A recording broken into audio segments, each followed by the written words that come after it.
शान्ताकारं भुजगशयनं पद्मनाभं सुरेशम् विश्वाधारं गगनसदृशं मेघवर्णं शुभांगम् लक्ष्मीकान्तं कमलनयनं योगिर्ध्यानगम्यम्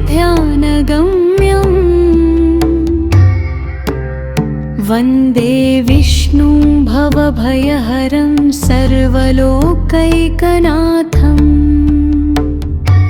ॐ विश्वं विष्णुर्वषट्कारो भूतभव्यभवत्प्रभः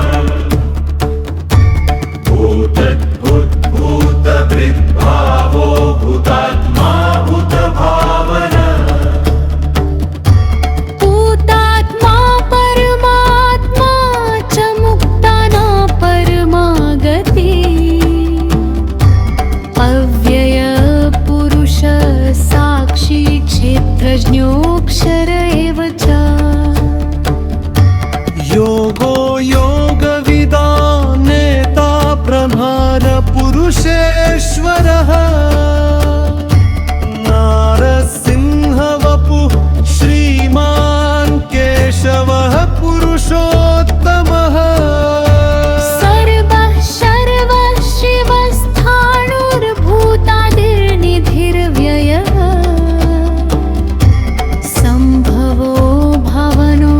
भर्ता प्रभव प्रभुरीश्वरः स्वयंभुः शम्भुरादित्य पुष्कराक्षो महास्वनः अनादिनिधनो धाता विधाता धातुरुत्तमः अप्रमेयो ऋषिकेश पद्मनाभोऽमरप्रभुः विश्वकर्मा स्थविरो ध्रुवः अग्राह्य शाश्वतो कृष्णो लोहिताक्षः प्रतर्दनः प्रभूतस्त्रिककुब्धाम पवित्रं मङ्गलं परम् ईशानः प्राणनदः प्राणो ज्येष्ठः श्रेष्ठः जापदः हिरण्यगर्भो भूगर्भो माधवो मधुसूदन ईश्वरो विक्रमी धन्वी मेधावी विक्रमक्रमः अनुत्तमो दुराधर्षः कृतज्ञः कृत्रिवात्मवान् सुदेशः शरं शर्म विश्वरेता प्रजाभवः अहः संवत्सरो व्यालः प्रत्ययः सर्वदर्शनः अज सर्वेश्वरः सिद्धः सिद्धिः सर्वादिरच्युतः वृषाकपिरमेयात्मा सर्वयोगविनिसृतः वसुर्वसुमनः सत्यः समात्मा संमितः समः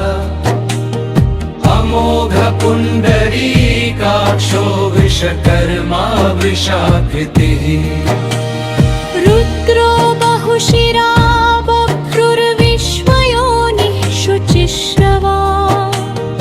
अमृतः शाश्वतस्थाणुर्वरारोहो महातपा सर्वगः सर्वविद्भानुर्विश्वक्सेनो जनार्दनः वेदो वेदविदव्यङ्गो वेदाङ्गो वेदविद्कवि लोकाध्यक्षसुराध्यक्षो धर्माध्यक्ष कृताकृतः चतुरात्मा चतुर्व्यूहश्चतुर्दंष्ट्रश्चतुर्भुजः प्राजिष्णुर्भोजनं भोक्ता सहिष्णुर्जगदादिजः अनघो विजयो जेता विश्वयोनिः पुनर्वसु उपेन्द्रो वामन प्राशु अतीन्द्रसङ्ग्रह सर्गोधितात्मा नियमो यमः वेद्यो वैद्य सदा योगी वीरः माधवो मधुः अतीन्द्रियो महामायो महोत्साहो महाबल महाबुद्धिर्महावीर्यो महाशक्तिर्महद्युतिः अनिर्देशवपुः श्रीमान् मे आत्मा महादृतिः महेश्वासो महीभर्ता श्रीनिवासः सताङ्गति अनिरुद्धः सुरानन्दो गोविन्दो गोविदापति परिचिर्दमनोहः स सुपर्णो भुजगोत्तमः हिरण्यनाभः सुतपाः पद्मनाभः प्रजापतिः अमृत्युः सर्वधृक् सिंह सन्धाता सन्धीमान् स्थिरः अजो दुर्मर्षणः शास्ता विश्रुतात्मा सुरारिहा गुरुतमो धाम सत्यः सत्यपराक्रमः निमिषो निमिषस्रग्विवाचस्पतिर्हृदारधिः अग्रणीर्ग्रामणि श्रीमान्यायो नेता समीरणः सहस्रमूर्धा विश्वात्मा सहस्राक्ष सहस्रपात् आवर्तनो निवृतात्मा संवृतः सम्प्रमर्दनः अह संवर्तको वनिरनिलो धरणीधरः सुप्रसादः प्रसन्नात्मा विश्वसृक् विश्वभुक् विभुः सत्कर्ता सत्कृतः साधुर्जह्नुर्नारायणो नरः असंख्येयो प्रमेयात्मा विशिष्टशिष्टकृच्छुचिः सिद्धार्थः सिद्धसङ्कल्पः सिद्धिदसिद्धिसाधनः वृषाही वृषभो विष्णुर्वृषपर्वा वृषोदरः वर्धनो वर्धमानश्च विविक्तः श्रुतिसागरः सुभुजो दुर्धरो वाग्मी महेन्द्रो वसुदो वसुः नैकरूपो बृहद्रूपः शिपिविष्टः प्रकाशनः ओजस्तेजोद्युतिधरः प्रकाशात्मा प्रतापनः ऋद्धस्पष्टक्षरो मन्त्रश्चन्द्राशुर्भास्करद्युतिः अमृताशुद्भवो भानु शशबिन्दुः सुरेश्वरः औषधं जगतः सेतुः सत्यधर्मपराक्रमः भूतभव्यभवन्नाथः पवनः पावनो नलः कामः कामकृत्कान्तः कामकामप्रदः प्रभुः युगादिकृद्युगवर्तो नैकमायो महाशनः अदृश्यो व्यक्तरूपश्च सहस्रजिदनन्तजित् इष्टो विशिष्टशिष्टेष्ट शिखण्डी नहुषो वृषः क्रोधः प्रोधकृत्कर्ता विश्वबाहुर्महीधरः अच्युतः प्रथितः त्राणः प्राणदो वासवानुजः अपान्निधिरधिष्ठानं प्रमत्तः स्कन्दधरो धुर्यो वरदो वायुवाहनः वासुदेवो बृहद्भानुरादिदेवः पुरन्दरः अशोकस्तारणस्तार शूरः शौरिर्जनेश्वरः अनुकूलः शतावर्त पद्मिपद्मनिभेक्षणः पद्मनाभोरविन्दाक्ष पद्मगर्भ शरीरभृत् महद्धिरहितो वृद्धात्मा महाक्षो गरुडध्वज शर्भो भीम समयज्ञोऽहविर्हरिः सर्वलक्षणलक्षण्यो लक्ष्मीवान् समितिञ्जयः विक्षरो रोहितो मार्गो हेतुर्दामोदरः सहः महीधरो महाभागो वेगवानमिताशनः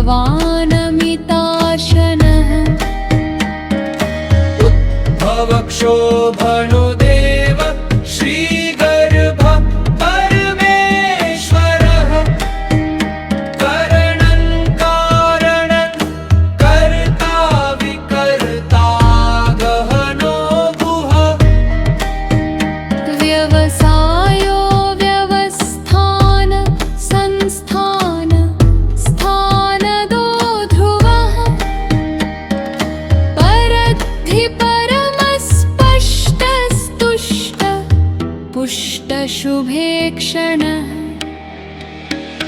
रामो विरामो विरजो मार्गो नेयो नयो नयः वीरशक्तिमतां श्रेष्ठो धर्मो धर्मविदुत्तमः वैकुण्ठपुरुष प्राण प्राणदः प्रणव पृथुः हिरण्यगर्भ शत्रुघ्नो व्याप्तो वायुर्धोक्षज ऋतु सुदर्शन काल परमेष्ठी परिग्रह उग्र संवत्सरो दक्षो विश्रामो विश्वदक्षिणः विस्तार स्थावर स्थाणु प्रमाणं बीजमव्ययम् अर्थोऽनर्थो महाकोशो महाभोगो महाधन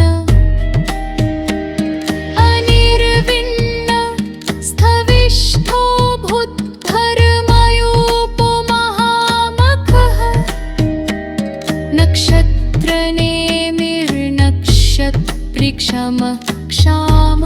समीहन यज्ञयुमहेजश्च क्रतु सत्तट्रंसताङ्गति सर्वदर्शी विमुक्तात्मा सर्वज्ञो ज्ञानमुत्तमम् सुवरत सुमुख सूक्ष्म सुघोष सुखद सुहृत् मनोहरोजित प्रोधो वीरबाहुर्विदारण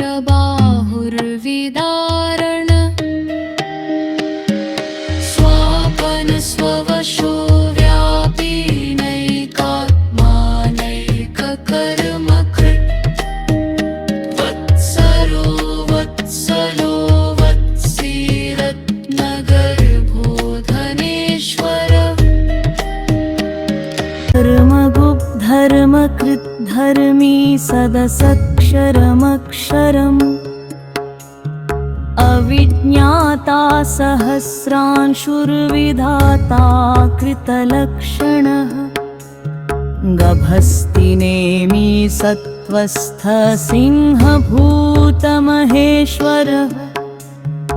आदिदेवो महादेवो देवेशो देवभृत्पुरुः उत्तरो गोपतिर्गोप्ता ज्ञानगम्यः पुरातनः शरीरभूतभृद्भोक्ता कपीन्द्रो भूरिदक्षिणः सोमपोमृतपः सोम पुरुजित् पुरुसत्तमः विनयो जय सत्यसन्धो दाशारः सात्वतां पतिः जीवो विनयिता साक्षी मुकुन्दोऽमितविक्रमः अम्भोनिधिरनन्तात्मा महोदधिशयोऽन्तकः अजो महार्हः स्वाभाव्योजितामित्रः प्रमोदनः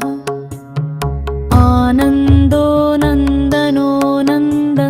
सत्यधर्मात्रिविक्रमः बहर्षिः कपिलाचार्यः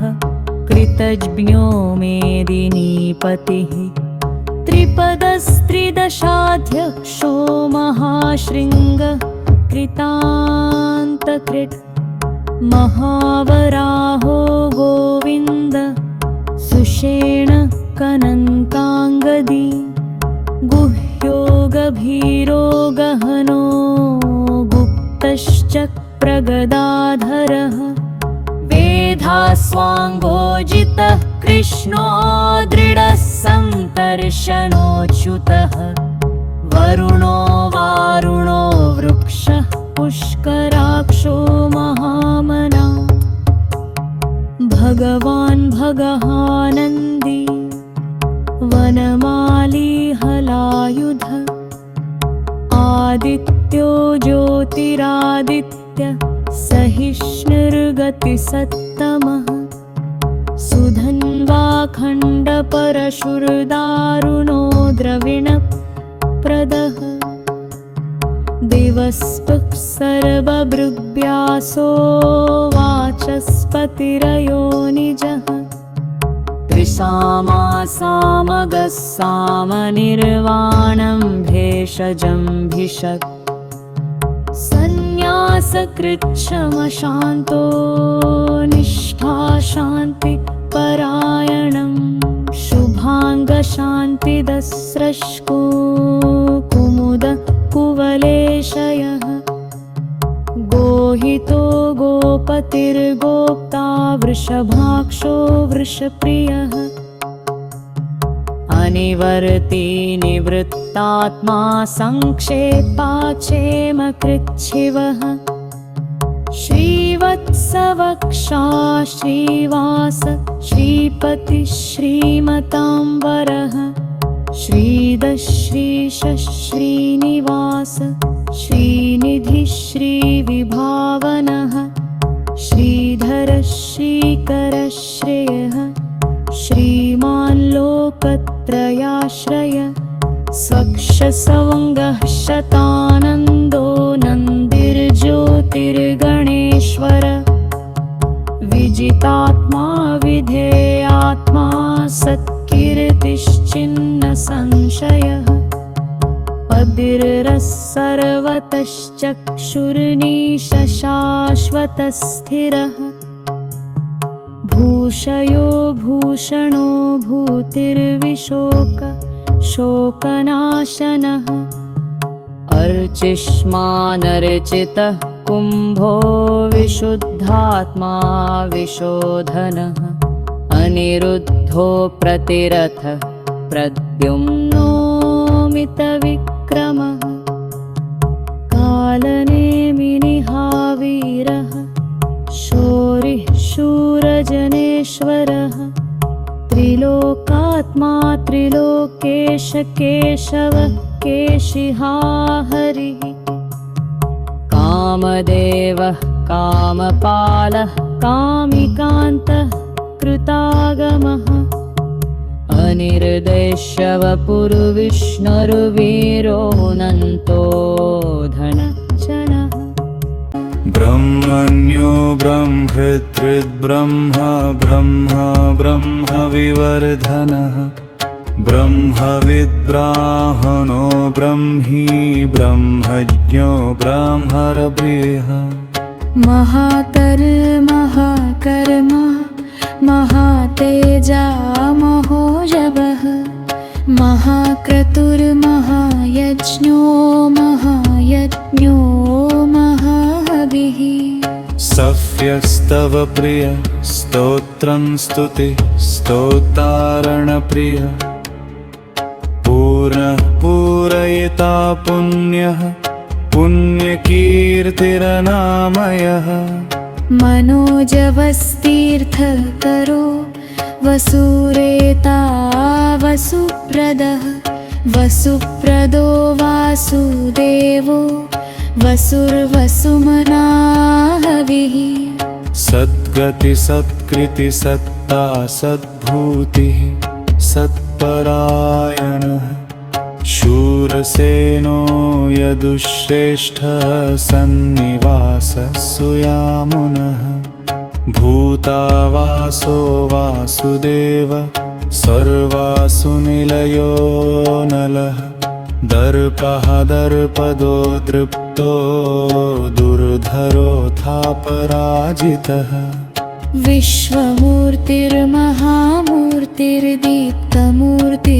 विश्वमूर्तिर्महामूर्तिर्दीप्तमूर्तिर्मूर्तिमान् अनेकमूर्तिरव्यक्तः शतमूर्तिशताननः एकोनैकसवः कः किं यत्तत्पदमुत्तमम् लोकबन्धुर्लोकनाथो माधवो भक्तवत्सलः सुवर्णवनो हेमाङ्गो वराङ्गश्चन्दनाङ्गदी वीरः विषमः शून्यो घृताशी अचलश्चलः अमानी मानदो मान्यो लोकस्वामी त्रिलोकधृत् सुमेधा मेधजो धन्यः सत्यमेधाधराधरः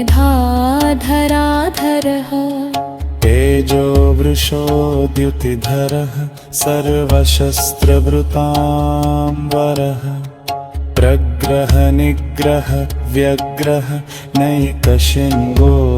गदाग्रजः चतुर्बाहुश्चतुर्व्यूहश्चतुर्गतिः चतुरात्मा चतुर्भावश्चतुर्वेदविदेकपातो समावर्तो निवृत्तात्मा दुर्जयो दुरतिक्रमः दुर्लभो दुर्गमो दुर्गो दुरावासो दुरारिः शुभाङ्गो लोकसारङ्गः सुतन्तुस्तन्तुवर्धनः इन्द्रकर्मा महाकर्मा कृतकर्मा कृतागमः बद्भवसुन्दर सुन्दोरत्ननाभः सुलोचनः अर्को वाजसनः शृङ्गी जयन्तः सर्वविजयी सुवर्णबिन्दुरक्षोभ्यः सर्ववागीश्वरेश्वरः महाह्रदो महागर्तो महाभूतो महानिधिः कोदकुन्दरकुम्भ पर्जन्य पावनो निलः अमृतांशोऽमृतवपु सर्वज्ञः सर्वतोमुखः सुलभः सुरथसिद्धः शत्रुजिच्छत्रुतापनः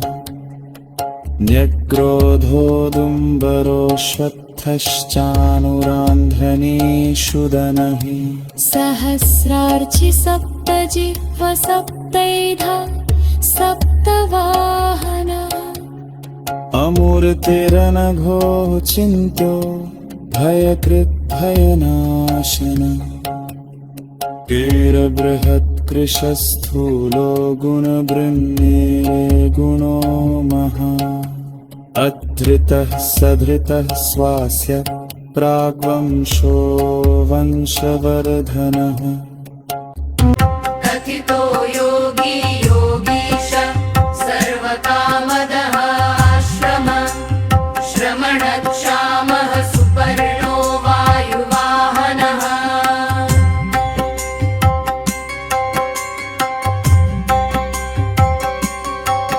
धनुर्धरो धनुर्वेदो दण्डो दमयिता दमः अपराजितः सर्वसहो नियन्ता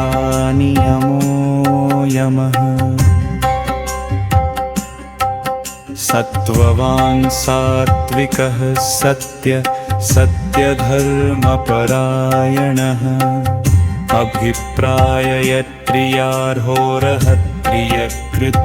अभिप्राययत्प्रियार्होरहत्प्रियकृत्प्रीतिवर्धनः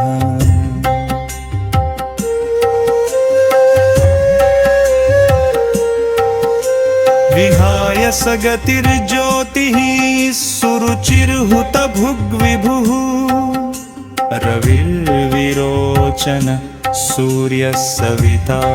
रविलोचनः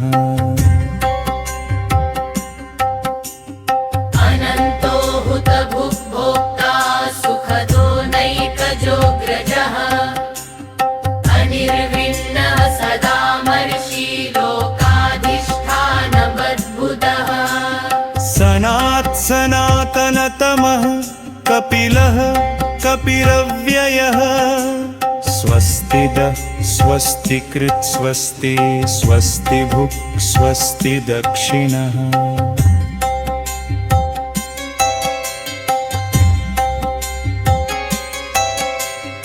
आरोद्रः कुण्डली चक्री विक्रम्योर्जितशासनः शब्दातिगः शब्दसः शिशिरः शर्वरीकरः अक्रूरपेशलो दक्षो दक्षिण क्षमिणां वरः विद्वत्तमो वीतभय पुण्यश्रवणकीर्तनः उप्पारणो दुष्कृतिः पुण्यो दुःस्वप्ननाशनः वीरः रक्षणः सन्तो जीवन पर्यवस्थितः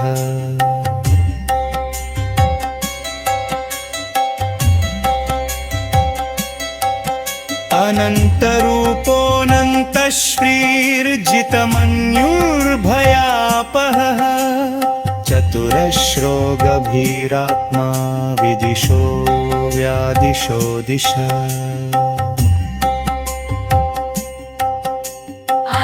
अनादिर्भूर्भुवो लक्ष्मी सुवीरो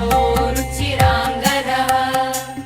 जननो जनजन्मादिर्भीमो भीमपराक्रमः आधारनिलयो धाता पुष्पहासः प्रजागरः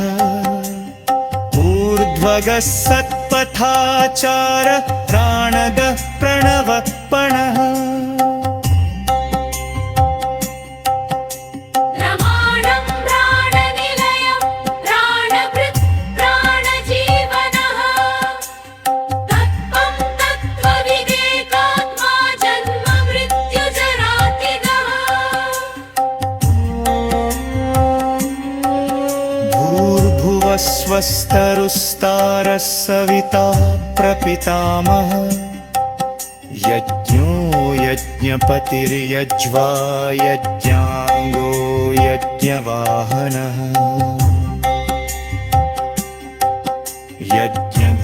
यज्ञभद्यज्ञद्यज्ञी यज्ञभुक् यज्ञसाधनः यद्भुङ्क्तपुत्यत्पुर्ष्यमन्ममन्नाद एव च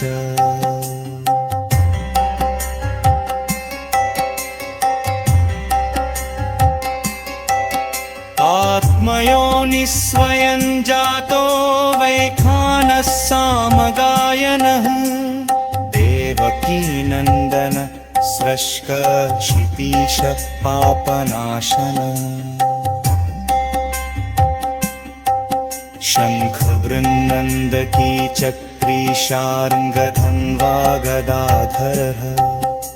रथाङ्गपाणिरक्षोभ्य सर्वप्रहरणायुधः इति नाम्नां सहस्रं ते मया रोक्तं सनातनम् यः पठेत् शृणुया नित्यं भक्त्या पुरुषोत्तमम् न तस्यासाध्यं विद्येत त्रिषु लोकेषु किञ्चन